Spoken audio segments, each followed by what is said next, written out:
The hyena and the donkey meet by the watering hole under the golden hues of the Senegalese savanna.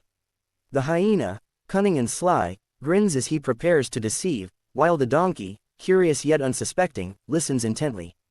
The tranquil landscape contrasts with the impending mischief.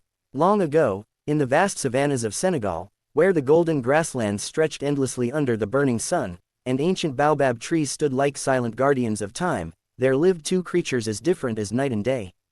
One was a hyena, sly and cunning, a master of trickery who knew how to survive even in the harshest of times. The other was a donkey, a creature of strength but little wit, always trusting, always believing the best in others, even when he shouldn't. Though they were not true friends, their paths often crossed, and each time, the hyena would weave a tale so convincing that the donkey, despite previous misfortunes, would always fall into the same trap. This, dear listener, is the tale of a lesson learned too late. The tempting offer. The dry season had arrived, and food was growing scarce. The once green plains had turned into a sea of withered yellow, and the rivers had shrunk to thin, muddy trickles. Every creature had to fend for itself, searching far and wide for anything to eat. The hyena, ever opportunistic, had been surviving on scraps, stealing eggs from unwatched nests, snatching fish left behind by careless herons, and even tricking other animals out of their hard-earned meals. But today, he had gone hungry. Then, he spotted a familiar figure, a plodding, slow-footed donkey, his belly round, his eyes dull but peaceful.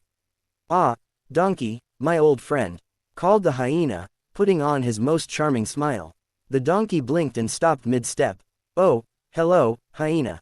You seem happy." "I am always happy when I see you," the hyena said smoothly. "You are strong, well-fed, and always in good spirits. Tell me, where do you find such plentiful food in these lean times?" The donkey, foolish but not unkind, answered honestly. "Oh, I simply eat what little grass remains. It is not much, but it keeps me going." The hyena feigned deep thought, then suddenly brightened. "What if I told you there was a hidden field, untouched by drought, with grass as green as spring and fruit as sweet as honey?" The donkey ears twitched with interest. "That sounds too good to be true." "Ah," the hyena sighed dramatically, "that is what others think, too. Which is why the field remains untouched. But you and I, we are clever, are we not? We could feast there for days." Now, the donkey was not clever at all, but he liked being spoken of as if he were. "Well, if you think so, then yes, we should go." The hyena grinned. "Splendid, but we must be careful. The field belongs to a farmer, and we must outsmart him." Without a second thought, the donkey agreed. The midnight feast. Under the cover of darkness, they made their way to the farmer's field. The moonlight cast long shadows over the tall, ripe crops, and the scent of fresh food filled the air. The donkey's stomach rumbled. "It smells amazing," he whispered, already stepping forward. "Not so fast," the hyena hissed, pulling him back. "We must be smart about this." "How do we get in?" asked the donkey. The hyena had already thought of everything. "I will dig a hole under the fence. You will crawl through first, and once you start eating, I will follow." It seemed like a brilliant plan. The donkey, eager to taste the sweet grass, nodded enthusiastically. The hyena, skilled at digging, soon made a hole just big enough for the donkey to squeeze through. "Hurry now, but quietly." The donkey crawled in and wasted no time munching on the crops, his tail swishing happily. "Shish," the hyena warned. "Do not make a sound." But the donkey, overwhelmed by the delicious feast, couldn't contain his joy. His munching grew louder, and soon, he let out a loud, satisfied bray. The hyena's eyes widened in alarm. "You fool." Sure enough, the farmhouse door burst open, and the farmer stormed out, carrying a thick club. "Thieves in my field." The hyena, already anticipating this, slipped through the hole in an instant. The donkey, in his panic, tried to follow but got stuck, his large belly wedged tightly in the hole. The farmer raised his club and brought it down hard. Under the glow of the moon, the foolish donkey struggles as he finds himself stuck under a wooden fence. In the distance, the sly hyena watches with amusement, slipping away into the shadows, leaving the donkey to his fate. The donkey yelped as the blow landed, and with one final, desperate push, he managed to squeeze through and run. The farmer chased him for a short while, shouting curses, but eventually, he let the foolish creature go. The donkey limped into the forest, his back aching, his pride wounded. Another chance. By morning, the donkey found a shady spot under a baobab tree to rest. But before long, the hyena appeared, smirking. "What happened, my friend?"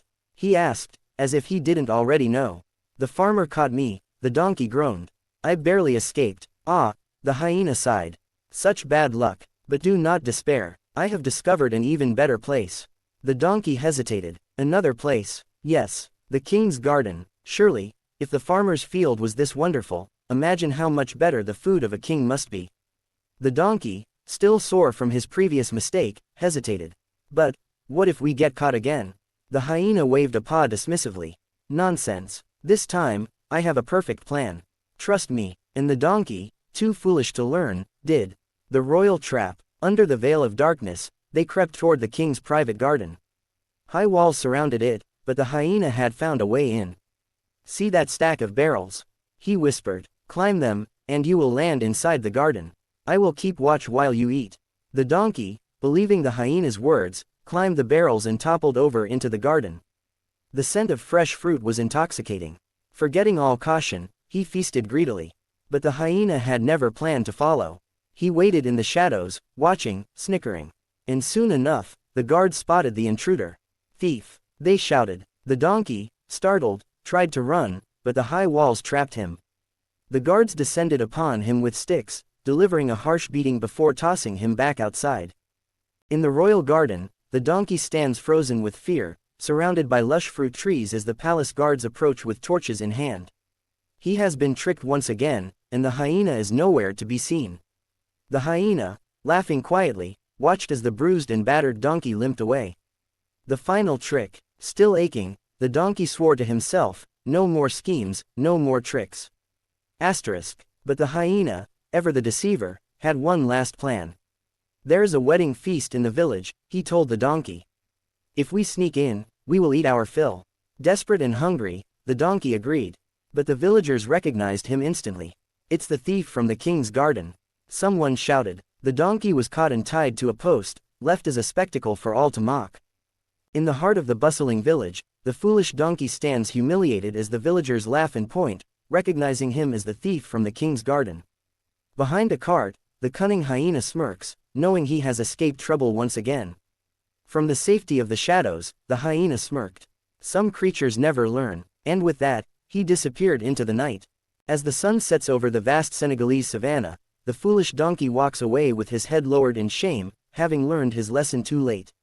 In the distance, the cunning hyena vanishes into the tall grass, his sly form fading into the golden horizon.